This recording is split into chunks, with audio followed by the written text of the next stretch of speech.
سن 95 ہجری کی ایک بابرکت رات میں بصرہ کے ایک نیک سیرت انسان اسماعیل کے گھر میں بیٹی کی پیدائش ہوئی۔ گھر میں 3 بیٹیاں پہلے سے تھی، تاہم چوتھی کا نام رابعہ رکھا گیا۔ حضرت رابعہ بصری کا شمار اسلام کے ان پاک خواتین میں ہوتا ہے جن کی زندگی ابتدا سے انتہا تک درویشی اور بے نیازی کا مثال ہے۔ پیدائش کی رات آپ کے والد کے ہاں نہ تو اتنا تیل تھا کہ جس سے ناف کی مالش کی جاتی اور نہ ہی اتنا کپڑا تھا جس سے آپ کو لپیٹا جا سکتا، حتیٰ کہ بدحالی کا یہ عالم تھا کہ گھر میں چراغ تک نہ تھا۔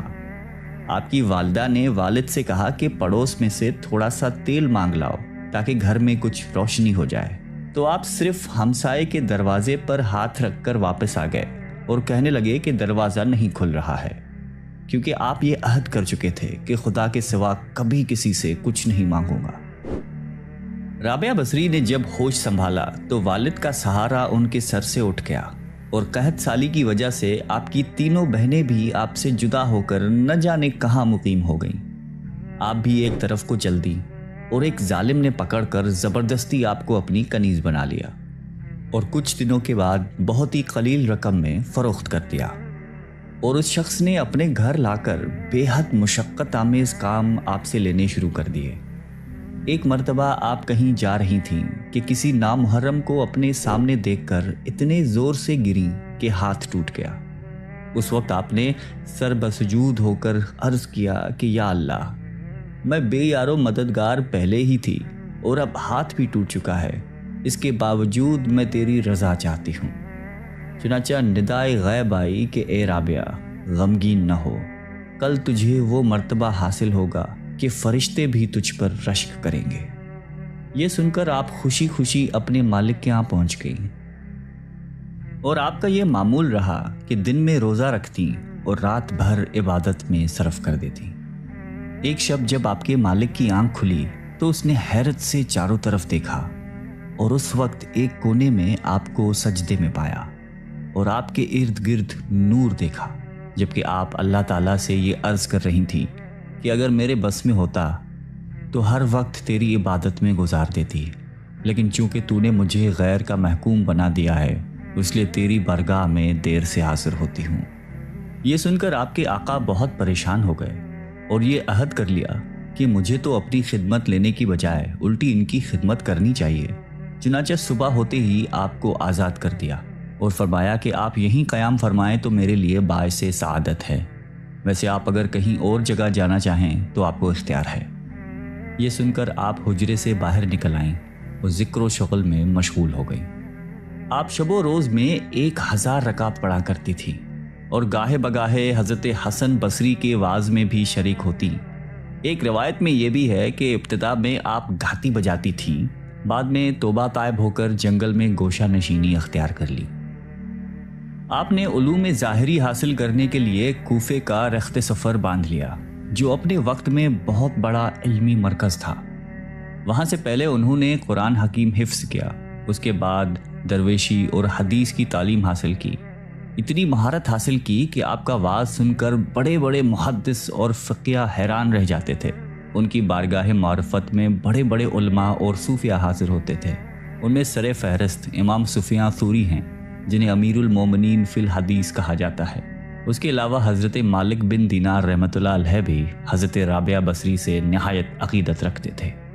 حضرت رابعہ بہت کم گفتگو کرتی تھی، اگر کوئی سوال پوچھ لیتا تو مختصر جواب دیتی تھی۔ ہر بات میں قرآنی آیات کا حوالہ دیتی۔ جب لوگوں نے اس کی وجہ پوچھی تو فرمایا کہ انسان جو کچھ بولتا ہے فرشتے اسے لکھتے ہیں، اس لیے قرآن کی آیتوں کے سوا کچھ نہیں بولتی کہ کہیں میرے منہ سے بری بات نہ نکل جائے جسے فرشتے لکھ لیں۔ حضرت امام غزالی رحمۃ اللہ علیہ اپنی کتاب احیاء علوم الدین میں فرماتے ہیں کہ حضرت رابعہ نے اپنے اشعار میں غرض اور آرزو کی جس بحث کا ذکر کیا ہے، اس سے مراد اللہ تعالیٰ کے احسان اور انعام ہیں جو وہ اپنے بندوں پر روا رکھتا ہے، اور جس حب الہی کا ذکر کیا گیا ہے اس سے مراد دیدار الہی اور جمال خداوندی ہے، اور یہی محبت سب سے بہتر اور برتر ہے۔ ایک دفعہ لوگوں نے آپ سے سوال کیا کہ آپ نکاح کیوں نہیں کرتی، تو فرمایا کہ مجھے 3 باتوں کا اندیشہ ہے، اگر ان میں سے مجھے نجات مل جائے تو میں نکاح کر لوں۔ پہلی یہ کہ مرتے وقت ایمان سلامت لے جاؤں گی یا نہیں۔ لوگوں نے کہا کہ معلوم نہیں۔ آپ نے فرمایا کہ دوسری یہ کہ میرا اعمال نامہ دائیں ہاتھ میں دیا جائے گا یا بائیں ہاتھ میں، اور تیسرا یہ کہ قیامت کے دن ایک گروہ کو بشت میں دائیں طرف سے لے جایا جائے گا اور دوسرے گروہ کو بائیں طرف سے، تو میں کس جانب سے جاؤں گی؟ لوگوں نے جواب دیا کہ ہمیں تو علم ہی نہیں ہے۔ تو حضرت رابعہ فرماتی ہیں کہ جسے اتنے سارے غم ہوں وہ عورت شوہر کی خواہش کیسے کر سکتی ہے؟ اس کا دل ہر وقت خوف الہی سے معمور رہتا تھا۔ وہ اپنے خوف جہنم اور خواہش جنت سے بے نیاز ہو کر خدا کو یاد کرتی تھی۔ ان کا عقیدہ یہ تھا کہ خدا کو یاد کیا جائے کیونکہ وہ وحدہ لا شریک ہے۔ اس محبت کا مقصد باری تعالیٰ کی خوشنودی حاصل کرنا ہو، اس کا دیدار حاصل کرنا ہو۔ آپ ہمیشہ روتی تھی، فرمایا کرتی تھیں کہ میں نے صرف اللہ تعالیٰ ہی سے محبت کی ہے، ڈرتی ہوں کہ مرتے وقت آواز نہ آئے کہ رابعہ تو ہمارے لائق نہیں۔ وہ ہمیشہ کھردرے کمبل کا کرتا پہنتی تھی اور وصیت فرماتی تھیں کہ مرنے کے بعد اسی میں دفن کی جاؤں۔ ان کے انتقال کے بعد ایک خاتون نے انہیں خواب میں دیکھا کہ بہت ہی قیمتی ریشمی کرتا پہنے ہوئی تھی۔ خاتون نے سوال کیا کہ کمبل کا کرتا کہاں گیا؟ تو جواب میں کہنے لگی کہ رحمان نے اس کرتے کی بدلے میں یہ کرتا عطا فرمایا ہے۔ اس عورت نے کہا کہ قرب الہی کے حصول کا کوئی طریقہ بتائیں۔ تو جواب دیا کہ قرب الہی کے لیے یاد الہی سے بہتر کوئی چیز نہیں۔ اکثر وہ اشعار پڑھا کرتی تھیں جن کا ترجمہ کچھ یوں ہے: اے میرے آقا، بندے خلوتوں میں تیرا قرب ڈھونڈتے ہیں، تیری عظمت کے گیت سمندر میں مچھلیاں گاتی ہیں، اور تیرے مقدس جلال کی وجہ سے موجیں ایک دوسرے سے ٹکراتی ہیں۔ دن کی روشنی، رات کی تاریکی، گھومنے والے آسمان، منور چاند، چمکیلے تارے سب تیرے سامنے سجدہ کرتے ہیں، اور ہر چیز ایک انداز کے مطابق ہے کیونکہ تو غنی اور قہار ہے۔ وہ اپنی دعائیں اپنے اشعار کے ذریعے بیان کرتی تھی۔ اس دعا کو اکثر راتوں کو چھت پر جا کر پڑھا کرتی تھی: اے میرے مالک، ستارے چمک رہے ہیں اور سب لوگوں کی آنکھیں نیند سے بند ہیں اور ہر کوئی اپنی خلوت میں ہے، میں یہاں تیرے ساتھ اکیلی ہوں۔ اے مالک، اگر میں دوزخ کے عذاب کے خوف سے تیری عبادت کرتی ہوں تو تو مجھے دوزخ میں جھونک دے۔ اگر میں جنت کی توقع میں تیری عبادت کرتی ہوں تو مجھے جنت سے محروم کر دے، لیکن اگر میں محض تیری خاطر عبادت کرتی ہوں تو مجھ سے اپنے حسن لا زوال کو پوشیدہ نہ رکھنا۔ وہ فرماتی تھیں کہ کوئی انسان کس طرح توبہ کر سکتا ہے جب تک اس کا مالک اس کو اس کی توفیق عطا نہ کرے اور اسے قبولیت نہ بخشے۔ اگر وہ تمہاری طرف رخ کرے گا تو تم بھی اس کی طرف رخ کرو گے۔ فرماتی تھیں کہ اللہ تعالیٰ سے قناعت پسند دل مانگو، یہ بہت بڑی نعمت ہے۔ دل کو قابو میں رکھنا اور اختیار ہونے پر ناجائز خواہشوں کو روکنا مردانگی ہے۔ ایک مرتبہ لوگوں نے عرض کیا کہ آپ کی شیرین بیانی تو اس قابل ہے کہ آپ کو مسافر خانے کا نگران مقرر کر دیا جائے۔ فرمایا کہ میں تو خود ہی اپنے مسافر خانے کی محافظ ہوں، کیونکہ جو کچھ میرے اندر ہے اسے باہر نکال دیتی ہوں، اور جو میرے باہر ہے اس کو اندر جانے نہیں دیتی۔ اس لیے مجھے کسی کی آمد و رفت سے کوئی سروکار نہیں ہے، کیونکہ قلب کی نگہبان ہوں، خاکی جسم کی نہیں۔ ایک مرتبہ آپ سے سوال کیا گیا کہ آپ ابلیس کو دشمن تصور کرتی ہیں؟ فرمایا کہ میں تو رحمان کی دوستی میں مشغولیت کی وجہ سے ابلیس کی دشمنی کا تصور ہی نہیں کرتی۔ عالم خواب میں حضور اکرم صلی اللہ علیہ وآلہ وسلم نے آپ سے فرمایا کہ کیا تو مجھے محبوب رکھتی ہے؟ تب رابعہ نے عرض کیا کہ وہ کون بد نصیب ہوگا جو آپ کو محبوب نہ رکھتا ہو۔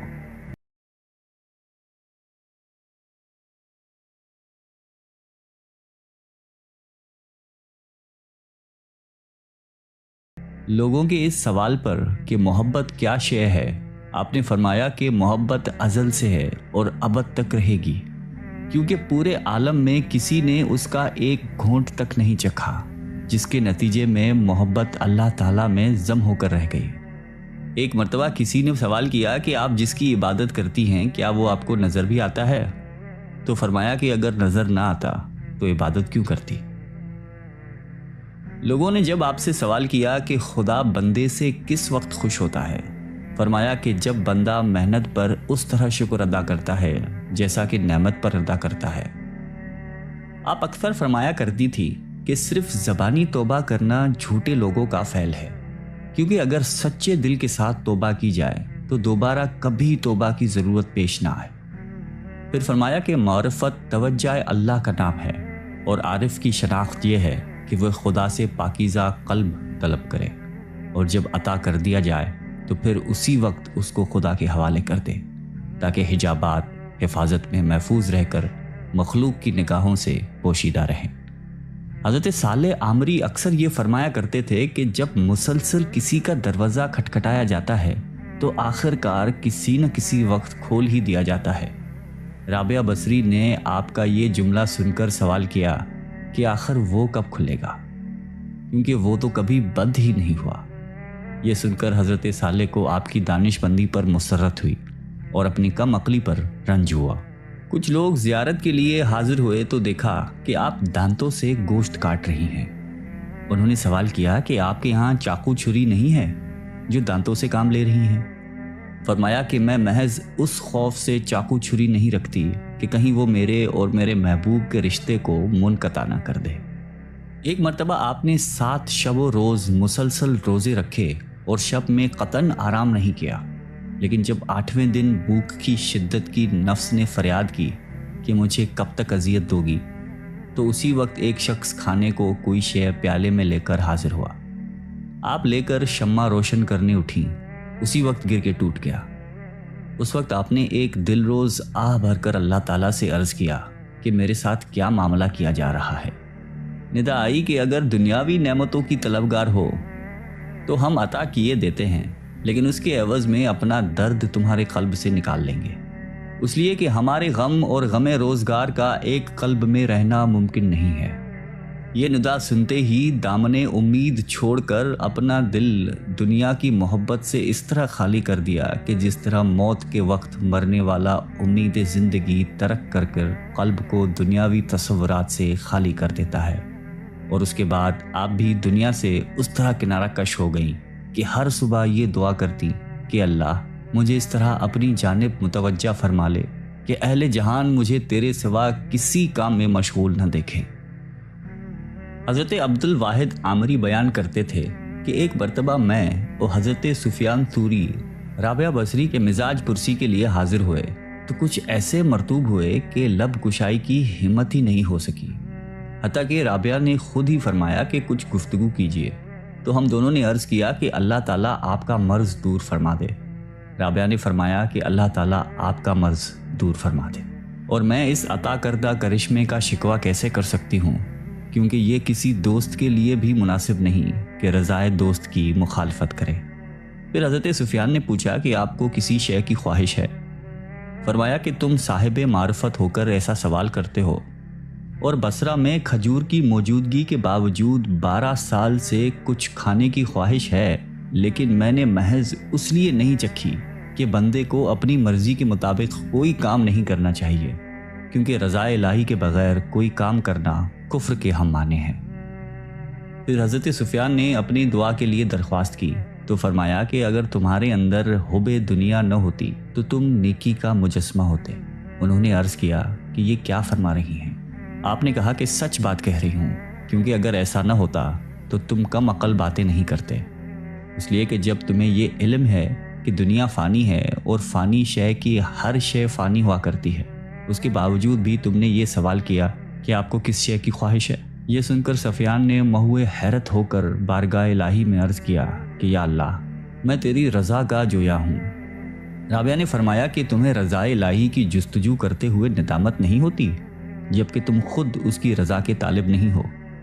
حضرت مالک بن دینار کہا کرتے تھے کہ ایک مرتبہ بغرض ملاقات رابعہ کے یہاں پہنچا تو دیکھا کہ ایک ٹوٹا ہوا مٹی کا لوٹا ہے جس سے آپ وضو کرتی ہیں اور پانی پیتی ہیں، اور ایک بوسیدہ چٹائی ہے جس پر ایک اینٹ کا تکیہ بنا کر سوتی ہیں۔ میں نے عرض کیا کہ میرے بہت سے احباب مالدار ہیں، اگر اجازت ہو تو ان سے آپ کے لیے کچھ طلب کروں۔ آپ نے سوال کیا کہ کیا مجھے اور تمہیں دولت مندوں کو رزق عطا کرنے والی ایک ہی ذات نہیں ہے؟ تو پھر کیا درویشوں کو ان کی غربت کی وجہ سے اس ذات نے فراموش کر دیا ہے؟ میں نے عرض کیا کہ ایسا تو نہیں ہے۔ فرمایا کہ جب وہ ذات ہی فرد کی ضروریات سے واقف ہے تو پھر ہمیں یاد دہانی دلانے کی کیا ضرورت ہے، اور ہمیں اس کی خوشی میں خوش ہونا چاہیے۔ مشائخین بصرہ میں سے ایک شیخ آپ کے ہاں جا کر بیٹھے اور بیٹھے بیٹھے دنیا کی شکایتیں کرنے لگے، تو رابعہ نے فرمایا کہ غالباً آپ کو دنیا سے بہت لگاؤ ہے، کیونکہ جو شخص جس سے زیادہ محبت کرتا ہے اسی کا ذکر بہت زیادہ کرتا ہے۔ اگر آپ کو دنیا سے لگاؤ نہ ہوتا تو آپ کبھی دنیا کا اس کثرت کے ساتھ ذکر نہ کرتے۔ وفات کے وقت آپ نے مجلس میں حاضر مشائخین سے یہ فرمایا کہ آپ حضرات یہاں سے ہٹ جائیں، ملائکوں کے لیے راستہ چھوڑ دیں۔ چنانچہ سب باہر آ گئے اور دروازہ بند کر دیا۔ اس کے بعد اندر سے یہ آواز سنائی دی کہ اے مطمئن نفس، اپنے مولا کی جانب لوٹ چل۔ اور جب کچھ دیر کے بعد اندر سے آواز آنا بند ہو گئی تو لوگوں نے جب اندر جا کر دیکھا تو روح قفس انصری سے پرواز کر چکی تھی۔